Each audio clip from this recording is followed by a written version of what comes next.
don't think I choose walking. It feels more honest to say I end up there. At times when nothing really made sense, when even the simplest things felt heavier than they should, walking was the only thing that didn't resist me. It didn't ask for motivation, it didn't need interest, it didn't care if I was hopeful or completely empty. It just allowed me to exist. And I think that's why it's so underrated. Because walking doesn't look like much, it doesn't demand efforts the way other things do.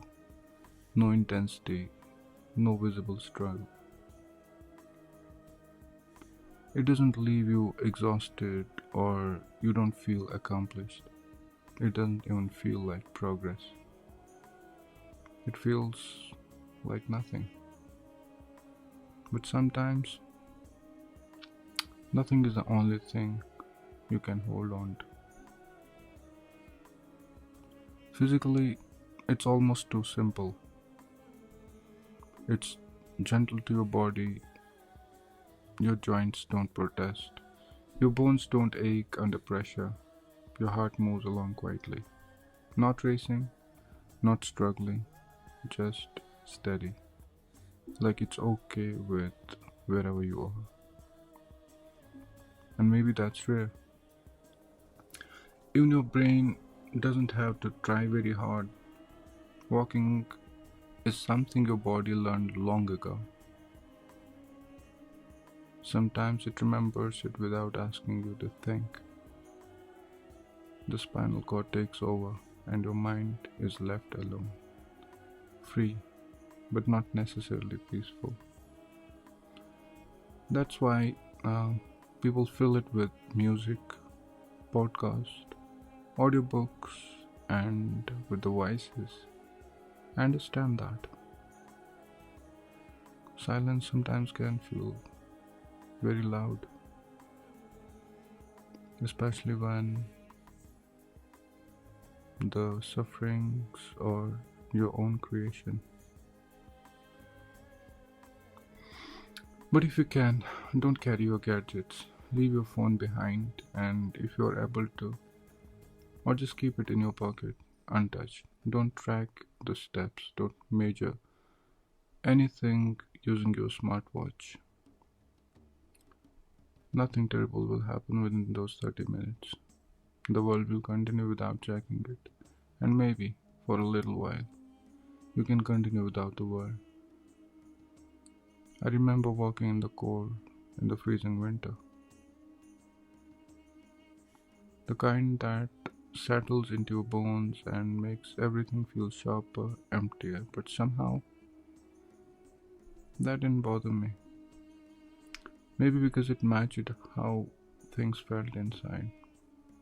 I would just step out, start moving, no destination, no reason.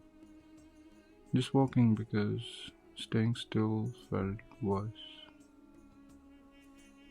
Sometimes I'd find myself near a store and think to purchase something, and which was always something mundane. Not because I needed it, but because I didn't know. Sometimes I drifted towards a mosque, not planned, just a quiet full pull from somewhere inside, like something in me still knew where to go, even if I didn't. Other times I would sit on a bench by the riverside, on a bridge, watch the water flowing for a long time, like I was understanding the direction.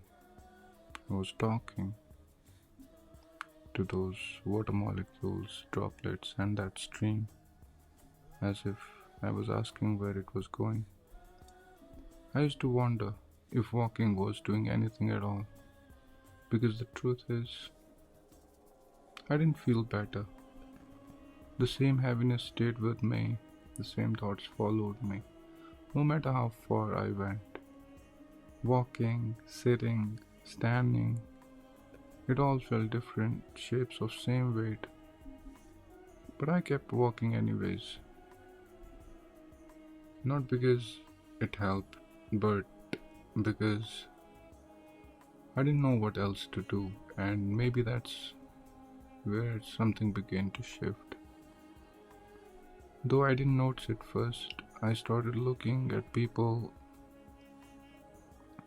Sometimes I'd smile at a stranger without thinking much about it, and they would look back confused, curious, sometimes returning it. Sometimes I'd stop altogether, lean at a tree or maybe that wall, just stand there still while everything else moved around. Inside it was still loud, but outside things kept flowing. Cars passed, leaves moved, the river didn't stop, and for a few seconds of a time, my attention would drift towards moving things, just enough to interrupt the noise in my head. Not silence, just the small breaks, and then the thought would come back like a drill. But those breaks stayed too. Tiny gaps, barely noticeable, but real. Maybe that's what walking does. Not healing, not fixing, just creating the spaces where everything doesn't feel so tightly packed. Today, I was walking in the rain, holding umbrella in my hand, and for some reason it reminded me of those winter days. The same act, the same moment, but it didn't feel same. Something about it was softer now. Not lighter exactly, just not even less suffocating. I don't know what to say. Maybe I've heard people say walking doesn't do much to the brain, that it doesn't really enhance cognitive ability because it doesn't demand enough. Maybe that's true, but maybe everything is about enhancement. It's not true. Maybe some things are about relief. Walking doesn't sharpen your mind, it just loosens the grip. And when you have been holding on to too much for too long, that matters. So, yes, walking is underrated because it doesn't promise anything, it doesn't even pretend. It stays there quietly available, asking nothing from you. And sometimes, when you have nothing left to give, that's exactly when you need. And next time you set a foot out of your home, ask for a rain. Maybe it does, and it hits differently in rain.